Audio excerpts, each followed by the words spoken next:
It's the D&L Pattern Maiden, 1,500 metres on Merple Marra Day. The field stands ready.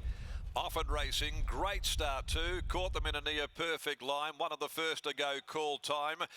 Coming across now on the outside is Bad Company. Rosie Can Run's going to drive forward as well. And settling right behind them, Blowback is going to take an early trail. Then Think Like a Winner sitting a bit wider. Then a length and a half away, Parish Prince also deeper on the track and fighting for its head in a slackening speed. You Will Be the One down near the inside. They've really dropped the anchor going by the 1,000 mark. Over on the inside next, King Mahuta. Followed further back, Yeldenite. Beyondo's in the back half of the field. Sniffy Tiffy followed further back behind them, Cara Mint, and the tail ender is Al Unique. Along inside the 800 they go, and Bad Company was able to stack and rack them for a good part there of the middle stages. 3/4 Think Like a Winner, now being hunted along to try and get up on the outside of the leader, Bad Company, and all of a sudden the sprint went right on, and they've dropped off a length and a half away. Rosie Can Run, Strikers Gal's moving into it well, followed by Call Time, getting back and under the Persuader, Blowback coming into the turn, followed by You Will Be the One, Parish Prince,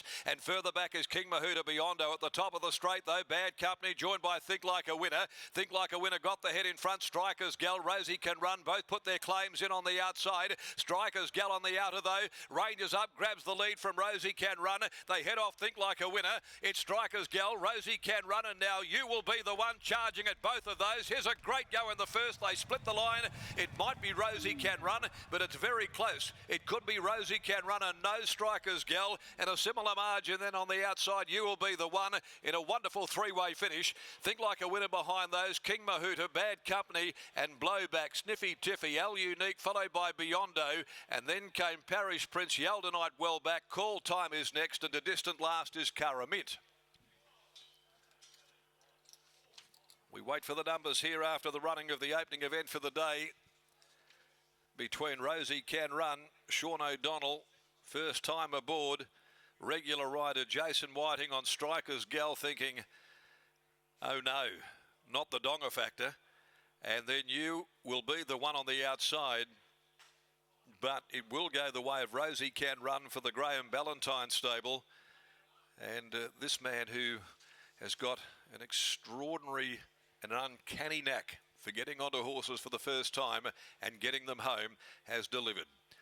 The numbers are 13, 5, 12 and 4. 13, 5, 12, 4. Rosie Can Run at a fifth start had previously been unplaced, but the God Has Spoken filly from Ruby Can Run for Graham Ballantyne has scored a narrow victory here. It's a half ahead in 1:30.69 with a nose second and third, 35.36 the concluding sectional. 13, 5, 12 and 4 are the placings. Great finish. Rosie Can Run, Strikers Gal, Jay Whiting, the regular pilot of Rosie Can Run, regular rider pretty much for Strikers Gal, and looked across at Sean going to the line and said, you've got us trumped again. Number 13, Rosie Can Run, lightly raced filly. She has been going along pretty well, and the extra 100 certainly did come into effect this afternoon. Strikers Gal by Patronise for Steph Bacronich, second home, and running on well, You Will Be the One, Pat Carberry for Luke Fernie on the outside by Shalar. Those are the details after a great finish to start this card of racing. Blowback took a trail under heavy pressure coming into the corner. Beyondoh from back off them made up some headway. It was a bit of a sprint though after they really slackened off in the middle stages of the race. Race 2, the Keith Patton Memorial over 1,500 is next, and there are no changes to come. They'll jump at 4 minutes after 2. Lockie Taylor's down there in the yard, and this man, S. O'Donnell, he's just got the most extraordinary knack of getting them home and getting them into the winners list at his first tilt. He certainly does, Darren, and he's done it once again here in the first. No Graham on course, so I'll catch up with Donna after the win of Rosie Can Run. Donna, what were your expectations of this filly leading into today? She's been working really, really well. She's still got lots to learn. She's a big horse. She doesn't always stride out really well. She's still got lots to learn. But yeah, we had pretty good hopes today. Often your stable's full of these homebred types that just continue to improve with more and more racing. Is she in a similar mould?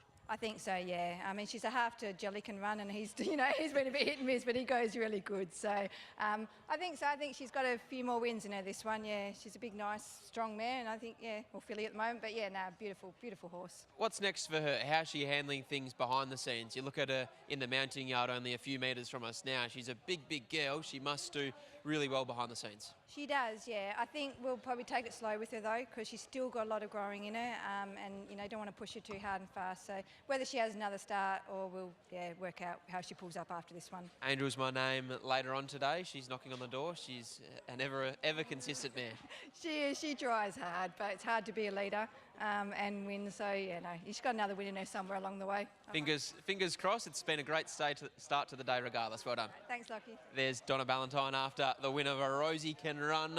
Third up out to 1,500 metres, and Scott, she was backed into favouritism, but I didn't realise the price she opened. There's been some very, very happy punters.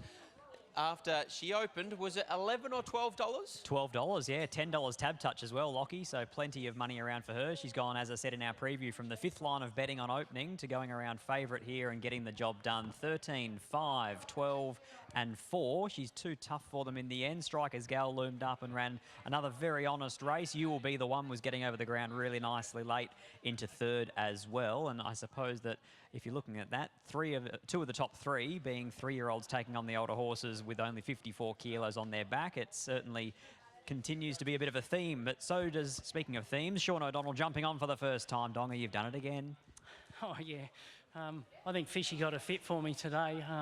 He did say me in the room. It was a bit of a hard choice for him. And when that one loomed up outside me, it kind of got a head on her.